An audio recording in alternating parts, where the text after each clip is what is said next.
السلام علیکم. آج میں سپریم کورٹ آف پاکستان کی ایک بہت ہی امپورٹنٹ اور پریکٹیکل ججمنٹ پر بات کرنے جا رہا ہوں. یہ فیصلہ civil petition number 712 of 2026 Muhammad Nasir versus Muhammad Aslam میں دیا گیا ہے. اگر آپ پراپرٹی خریدنے کا ارادہ رکھتے ہیں یا پراپرٹی کے کیسز میں انٹرسٹ رکھتے ہیں تو یہ ججمنٹ آپ کے لیے بہت ضروری ہے. اس فیصلے میں سپریم کورٹ نے زمین کے تنازعات سے متعلق 5 بہت اہم قانونی اصول واضح کیے ہیں. سب سے پہلا principal, admission is the best evidence.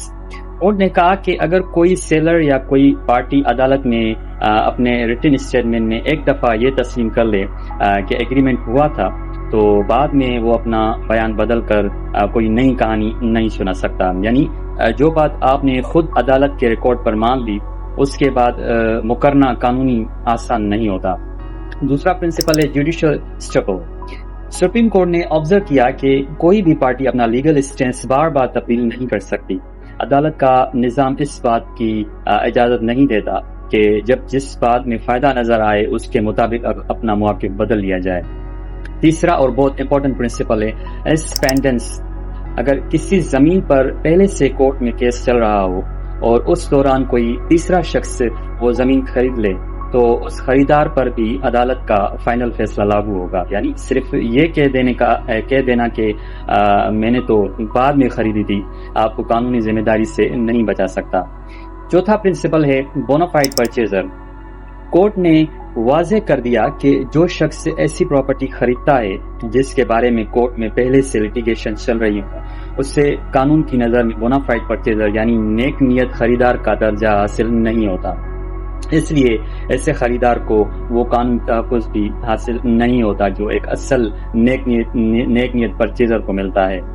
اور پانچواں پرنسپل ہے سپریم کورٹ کی جورسڈکشن کیا ہے. سپریم کورٹ نے دوبارہ یہ پرنسپل ریپیٹ کیا کہ اگر ہائی کورٹ اور اپیلیٹ کورٹ دونوں متفقہ طور پر ایک ہی کنکلوژن پر پہنچ چکی ہوں تو عام طور پر سپریم کورٹ ان فائنڈنگز میں انٹرفیئر نہیں کرتی. یعنی ہر کیس سپریم کورٹ جا کر دوبارہ شروع نہیں ہوتا. تو دوستوں اس ججمنٹ سے ہمیں کیا سبق ملتا ہے؟ اگر آپ کوئی بھی زمین یا پراپرٹی خریدنے جا رہے ہیں تو صرف رجسٹری یا سیلر کی باتوں پر بھروسہ مت کریں. سب سے پہلے اس پراپرٹی کا ریونیو ریکارڈ، آنرشپ ریکارڈ اور سب سے اہم کہ کورٹ لیٹیگیشن اسٹیٹس ضرور چیک کریں. کیونکہ اگر پراپرٹی کسی مقدمے میں پھنسی ہوئی ہے اور آپ نے بنا تصدیق کے اسے خرید لیا تو بعد میں عدالت کا جو بھی فائنل فیصلہ ہوگا اس کا اثر آپ پر بھی ہوگا. یہ ججمنٹ پراپرٹی بائر کے لیے ایک بہت بڑی وارننگ ہے کہ صرف سستی ڈیل کر کے یا سیلر کی باتوں میں آ کے انویسٹمنٹ نہ کریں. اگر آپ کو سپریم کورٹ اور ہائی کورٹ کے ایسے ہی امپورٹنٹ ججمنٹس کی سمپل اور اتھینٹک لیگل ایکسپلینیشن چاہیے تو چینل کو سبسکرائب کریں، ویڈیو کو لائک اور شیئر کریں اور کمنٹس میں اپنی رائے کا ضرور اظہار کریں. اللہ حافظ.